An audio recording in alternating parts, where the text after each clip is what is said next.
Hello दोस्तों, नमस्कार। आप सभी लोगों का एक बार फिर से स्वागत है मेरे YouTube चैनल इन्वेस्ट विद अमन में। तो वीडियो शुरू करने से पहले जरूर ये कहना चाहूंगा, वीडियो अगर पसंद आए तो उसे लाइक करें, शेयर करें एंड चैनल को सब्सक्राइब करना तो बिल्कुल भी ना भूलें।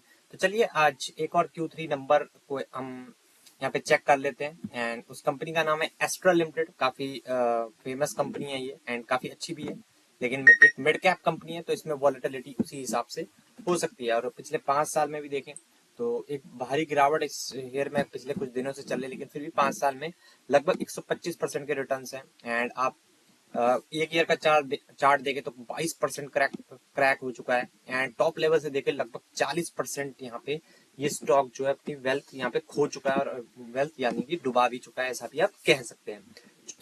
तो चलिए इस कंपनी के नंबर्स आ चुके हैं तो स्टडी कर लेते हैं। और आप देख ही सकते हैं लगभग 4 सवा 4 बजे के आसपास नंबर्स आए हुए हैं। तो यहाँ पे हम ओपन कर लेते हैं नंबर।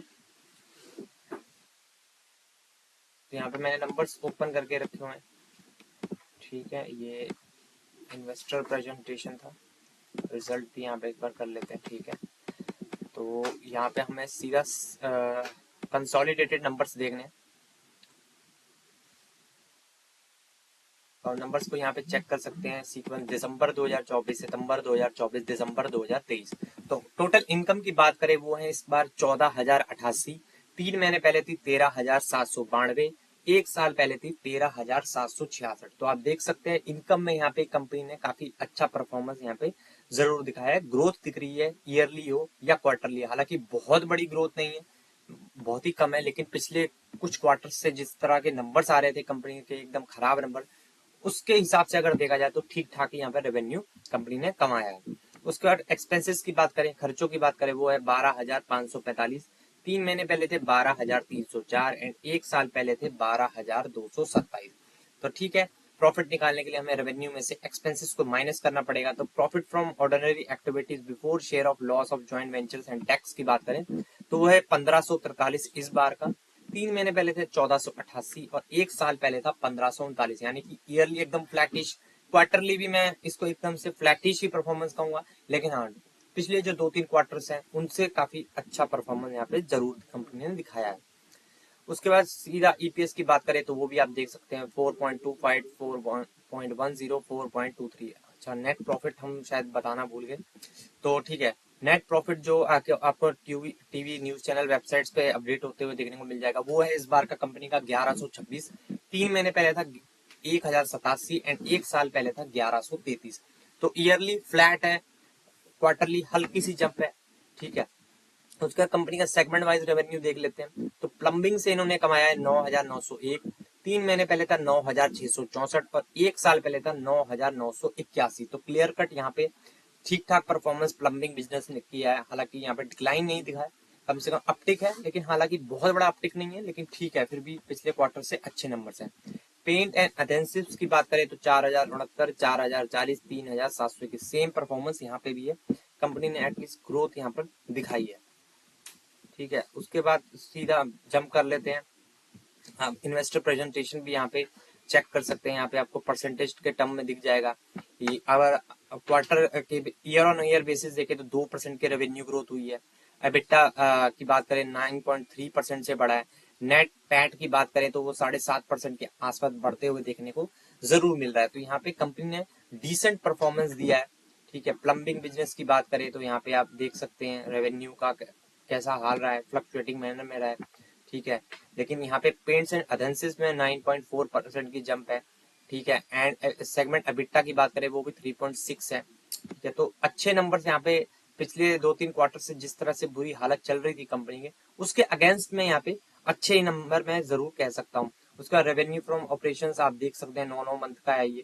ठीक है, 20, 21, 21, 22 से तो लगातार कंपनी में ग्रोथ जारी है। CAGR 19 पॉइंट के हिसाब से अपना रेवेन्यू ग्रो करने में कामयाब हो रहे हैं। एबिटा की बात करें वो भी 13% के हिसाब से लगातार ये ग्रो करते आ रहे हैं पिछले 4-5 के डेटा, 4-5 साल के डेटा से आप देख सकते हैं। पीबीटी की भी बात करें वो भी आप देख सकते हैं। ग्रॉस प्रॉफिट की बात करें, यहाँ पे देखिए डिक्लाइन आया था, जिस वजह से अगर आप यहाँ पे इस ग्राफिकल वे में आपको समझ में आ रहा होगा कि प्रॉफिट किस तरह से गिरा था। देन उसके बाद अब रिकवरी के मोड में दोबारा से है ये, और उसी चक्कर में आप देख भी रहे होंगे पिछले 5 साल से जो इसने टॉप बनाया था उस टॉप को ये पिछले 2-3 पिछले 1-1.5 साल से ये बिल्कुल भी परफॉर्म नहीं कर रहा है, जिसका सबसे बड़ा कारण हमें यहाँ पे इस चार्ट पैटर्न के द्वारा भी, ये जो ग्राफिकल वे में इन्होंने अपने प्रॉफिट्स के नंबर दिए उससे पता लगता है। सेल्स की बात करें तो वो भी लगातार इंक्रीज हो रही है 14% के हिसाब से, तो ठीक है, कंपनी के यहाँ पे कम बैक करते हुए जरूर देखने को मिल रही है। लेकिन इस कंपनी में भी सबसे बड़ी दिक्कत वही है, वैल्यूएशन।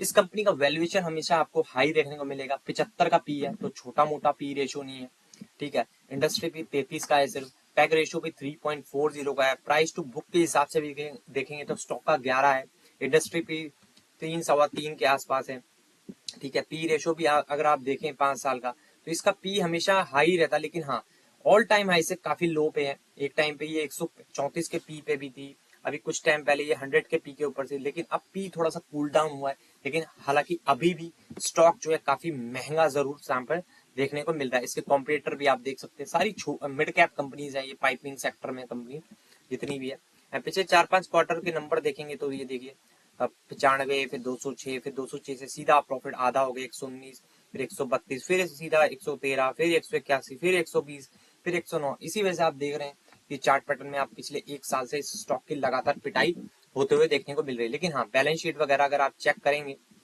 अगर 5 साल के नंबर देखेंगे तो 250, 408, 490, 472, तो ईयरली परफॉर्मेंस कंसिस्टेंसी के बेसिस पे काफी अच्छा कंपनी ने हमेशा परफॉर्म किया है। रिजर्व्स की बात करें 3341, कर्जा भी बहुत ही कम है 198 करोड़ का, ठीक है।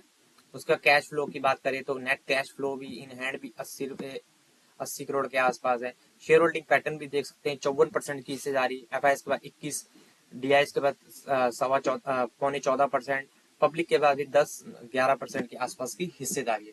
तो कुल मिला के नंबर पिछले क्वार्टर्स के मुकाबले अगर देखा जाए तो ठीक ठाक ही परफॉर्मेंस कंपनी ने यहाँ पर जरूर निकाल के दिया है। एंड बजट में भी अगर कैपेक्स किया जाता है इंफ्रास्ट्रक्चर को लेके एंड हाउसिंग के लिए भी कोई अच्छी और गवर्नमेंट स्कीम निकाल देता है, जो सस्ते हाउसिंग वाली स्कीम जो गवर्नमेंट की है, तो आई थिंक इन कंपनीज को और भी ज्यादा अच्छे से ये फायदा उस चीज का उठा सकती हैं, ठीक है। लेकिन अभी भी कहीं ना कहीं थोड़ी बहुत दिक्कतें जरूर है। जो इनका रॉ मटेरियल होता है वो भी काफी महंगा था बीच में, जिस वजह से इनके प्रॉफिट्स जो है लगातार कम हो रहे थे। एंड ऊपर से डिमांड भी काफी स्लो हो गई थी, जीडीपी ग्रोथ के नंबर्स भी आपको पता ही है कि काफी डाउन आ गया है इंडिया का एकदम से, जिसकी वजह से इनके बिजनेस में इम्पैक्ट पड़ा था, क्योंकि ये इंफ्रा में ही इनडायरेक्टली काम करने वाली कंपनियां होती है। तो चलिए इस वीडियो को यहीं पे एंड कर लेते हैं। जितनी भी चीजें थी हमने सारी डिस्कस कर ली है। अगेन आपको डिस्क्लेमर याद दिला दूं, ये किसी भी तरह का बाय सेल या होल्ड का रिकमेंडेशन बिल्कुल भी नहीं है। ये सब चीजें जो है बाय सेल या होल्ड आपको अपने फाइनेंशियल एडवाइजर से कंसल्ट करने के बाद ही करना चाहिए। इस वीडियो को आप एजुकेशनल पर्पज के तौर पे देख सकते हैं, समझ सकते हैं, और कंपनी के नंबर्स देखना भी आपको समझ में आएगा एंड कैसे एनालाइज करना होता है, और चार्ट से भी आपको काफी चीजें समझ में आ जाती हैं। जैसा कि मैंने वहां पे प्रॉफिट के उनके स्टेटमेंट से दिखाया था ग्राफिकल वे में कि इस टाइम पीरियड के बीच में स्टॉक भी पिटा जरूर होगा। तो चलिए वीडियो को यहीं पे एंड करते हैं, मिलते हैं नेक्स्ट वीडियो में, तब तक के लिए बाय बाय।